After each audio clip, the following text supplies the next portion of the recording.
Bom dia, meus queridos. Bom dia pra vocês. Aqui pra mim é boa noite, porque eu estou gravando. São o quê? 10 horas da noite, né? Bom, boa noite. Bom dia. Então, bom, meus queridos, como vocês sabem, a gente vai ter agora que fazer mais ou menos assim, né, com os vídeos no gravados por mim. Eu vou tentar encontrar uma maneira da gente fazer aulas ao vivo, vou tentar fazer uma live e aí vocês acompanham melhor, né, até as aulas. E a gente vai ser assim, né? Vocês vão assistir os vídeos, vão marcar presença lá na lista de presença. Depois vocês vão acompanhar o resumo, a revisão do que eu vou fazer. E aí fazer os exercícios de aplicação, né, junto do vídeo aqui que está comentado também.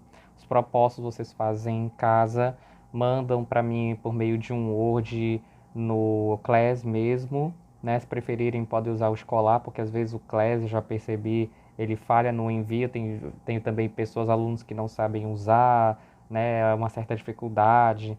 Então, se vocês já estão acostumados a uma plataforma tipo e-mail ou então escolar, usem, mas me avisem, né?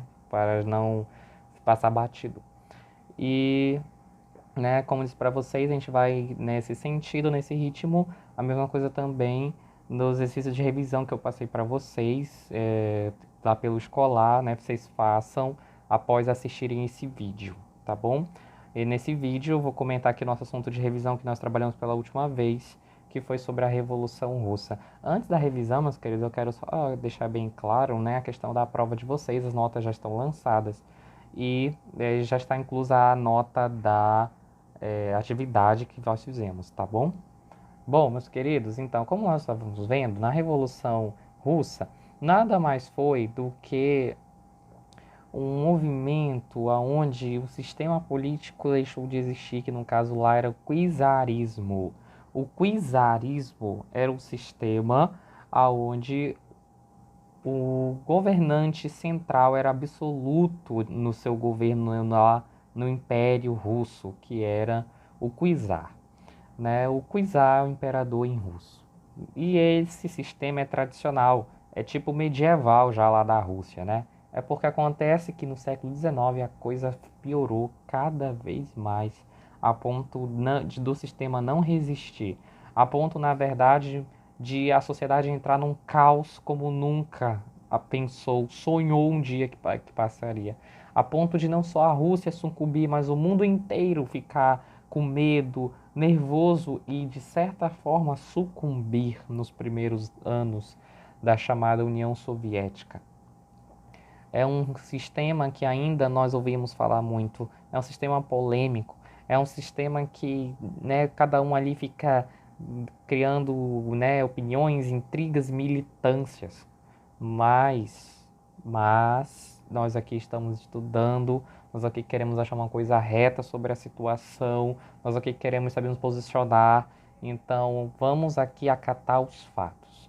O fato número um, estamos falando de um sistema chamado comunismo. O comunismo, como a palavra sugere, é uma ideologia que tende a partilhar o comum para todos, terem uma mesma renda, terem uma mesma quantidade de bens, tendo mesmo, sei lá, uma oportunidade, tudo isso, entendeu? Ocorre que, por que isso acontece? Olha, por que ele surgiu? Porque justamente o czar, né, como sendo um poder absoluto, tradicional, né, ele na verdade deixou muito a desejar no século XIX, quando começou a envolver a Rússia nas guerras. A Rússia saiu muito fragilizada na Primeira Guerra Mundial.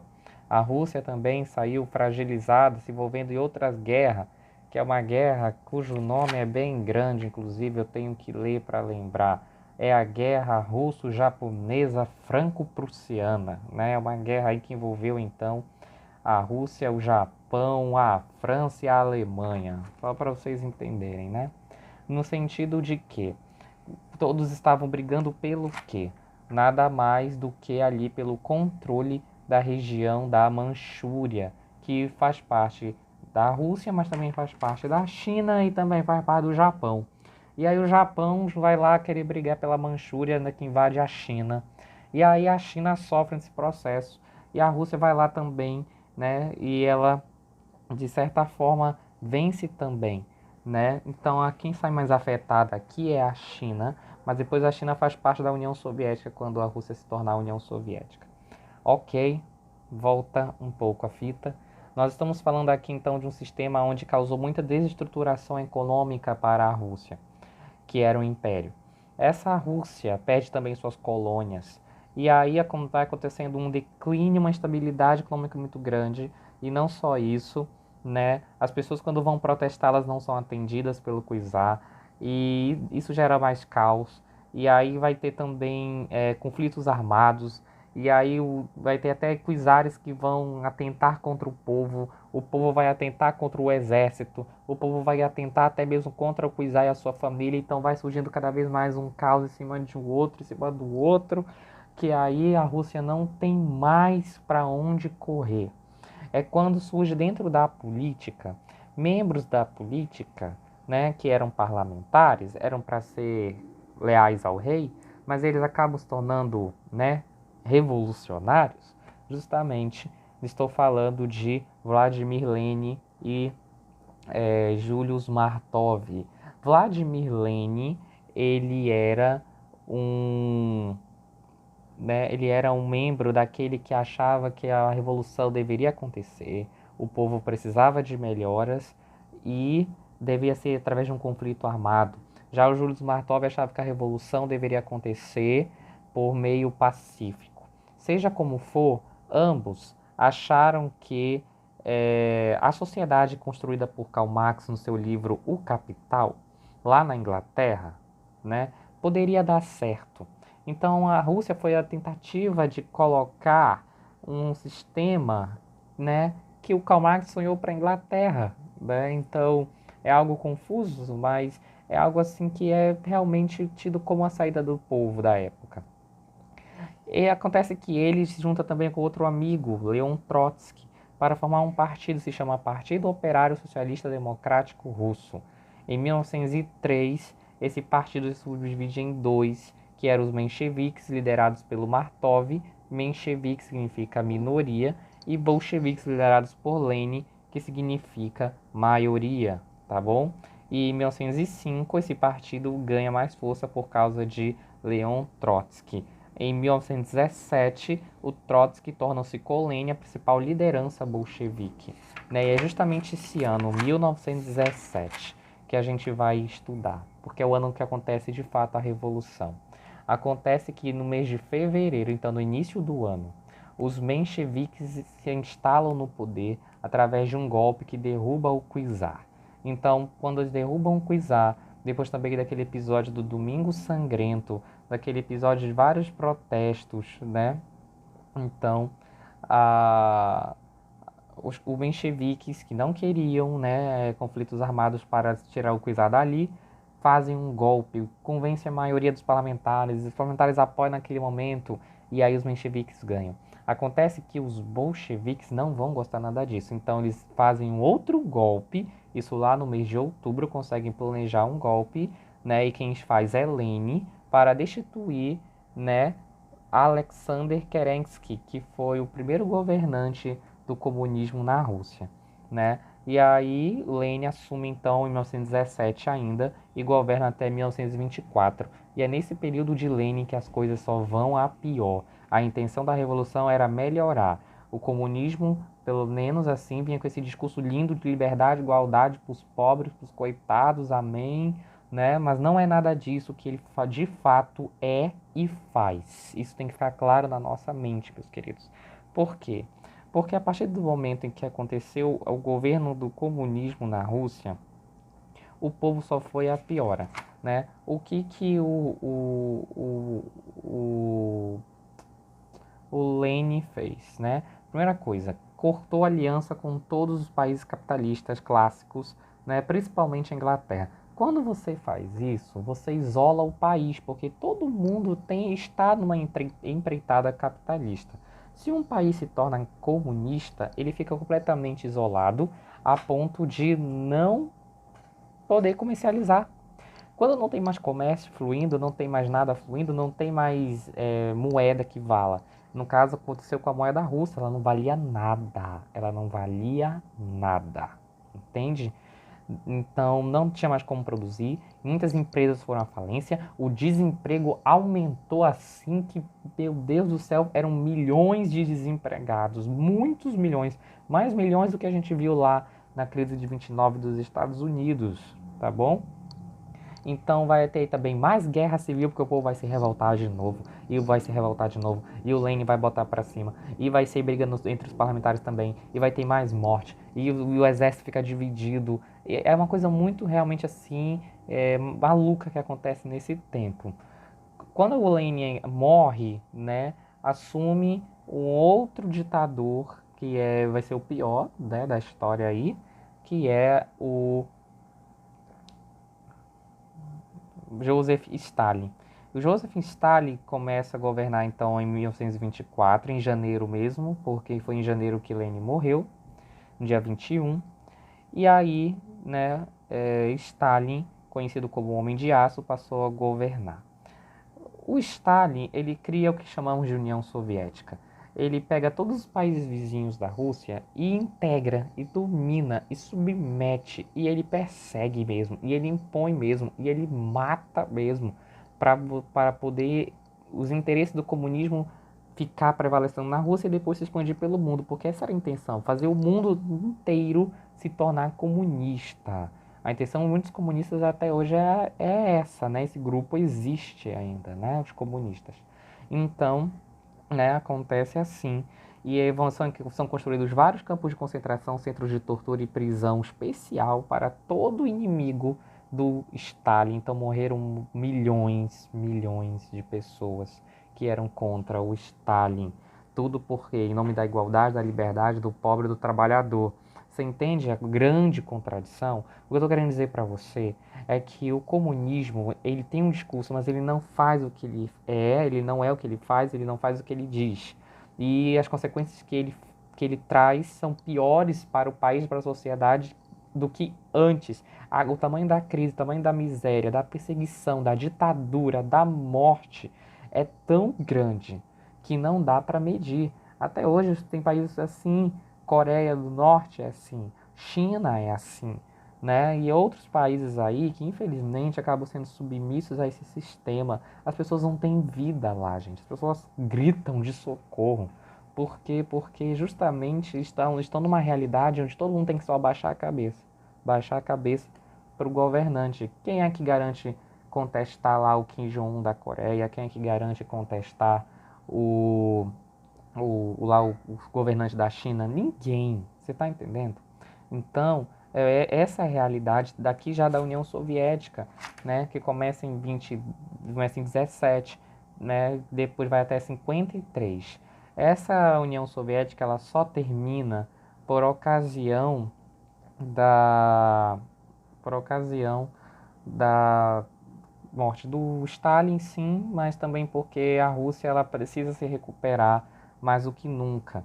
Então, quando surge o último presidente da União Soviética, é, Julius Gorbachev, né? Gorbachev ele vai abrir a Rússia aos poucos ao capitalismo de novo e vai fazer circular toda uma espécie de moeda de novo, de empresas, de alianças políticas e tudo mais. Então as coisas vão fluindo de novo até que acontece o fenômeno que é o mais importante, que marca mesmo essa história, o final dessa história, que é a queda do Muro de Berlim, o símbolo do comunismo que dividia, né, a Alemanha, dividia a Europa, dividia o mundo, posso dizer, né, entre os capitalistas e os comunistas. Professor, mas e o socialismo? O que que é então?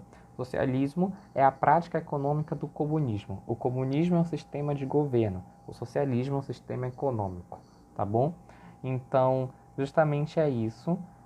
O que manteve, no entanto, a Rússia funcionando por muitos anos de maneira mínima, mas que mantinha principalmente esses governantes no poder, era o programa do Stalin, a NEP, a Nova Política Econômica.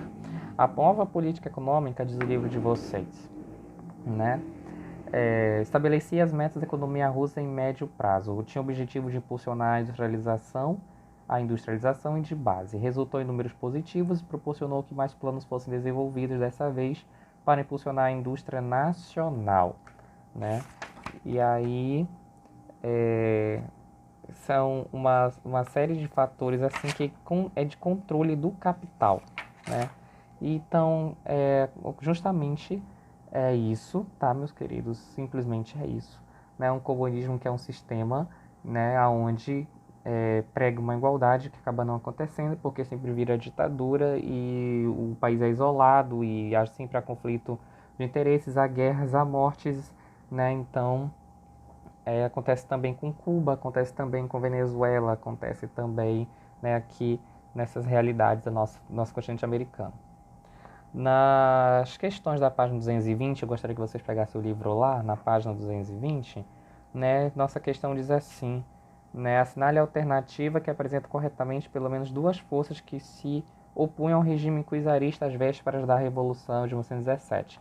Justamente aqui eram os dois grupos, né, os mencheviques e os bolcheviques, tá bom?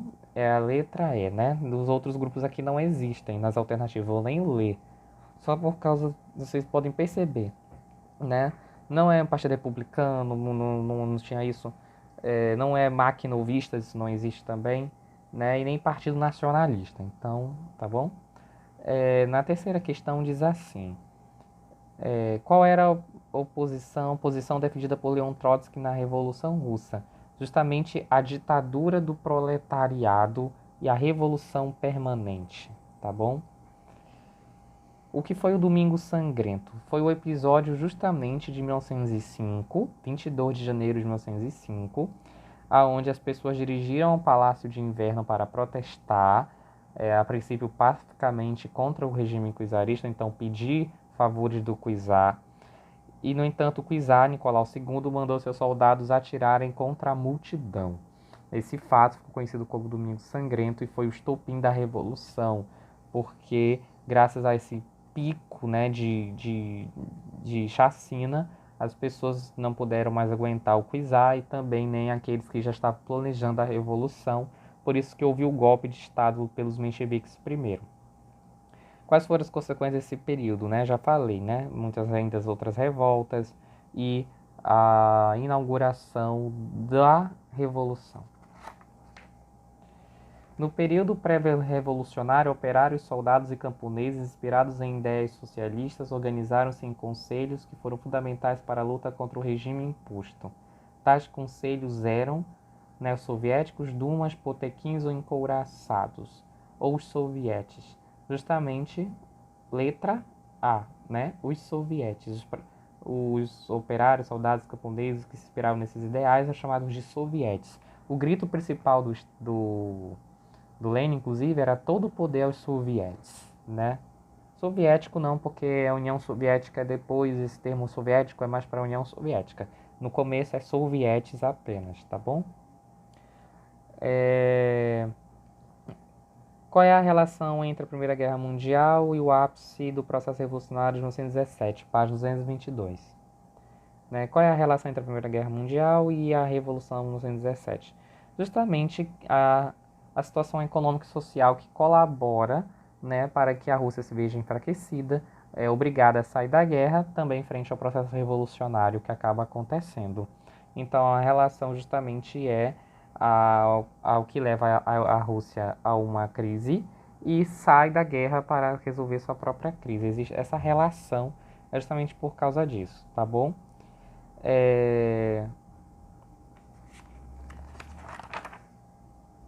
Durante o governo de Lenin, página 224, ocorreu uma guerra civil. Quais foram os motivos que levaram a ela e quais grupos se enfrentaram? Né? Justamente a guerra civil, né, foi entre os bolcheviques e a oposição, né, que era os contrários ainda à revolução, tá bom? Chamados russos brancos, enquanto os bolcheviques eram conhecidos como vermelhos, né, em razão da Guarda Vermelha, os opositores eram chamados de russos brancos. A segunda questão, ele pergunta qual era o planejamento econômico do Lenin, né, na época, e que também vai ser usado pelo Stalin, é o NPE, né, Nova Política Econômica, tá bom? Nova Política Econômica. Então, meus queridos, né, basicamente aqui é só o que eu gostaria que vocês fizessem aqui da parte dos exercícios propostos, vocês me enviassem em Word aqui do Class, tá bom? A revisão, eu mandei o arquivo para vocês ali, né? E aí pedi para vocês verem até um vídeo, né? Se eu não me engano, então vocês junto com esse agora me façam, respondam o exercício, coloquem aqui no Class, tá bem, tá bom? Acabou o vídeo, vai lá agora, faz a tarefa, né, que eu mandei lá do vídeo da Débora e, né, respondam as questões, tá bom? Quando terminarem, quem não fez proposto, faça o proposto e coloquem aqui também, tá bom? Qualquer dúvida, estou à disposição. Por nossa revisão é só, nossa V3 vai ser assim, como falei para vocês, eu vou tentar fazer mais algo, tentar fazer uma live para vocês acompanharem melhor. Boa noite, bom dia para vocês. Muito obrigado. Até a próxima.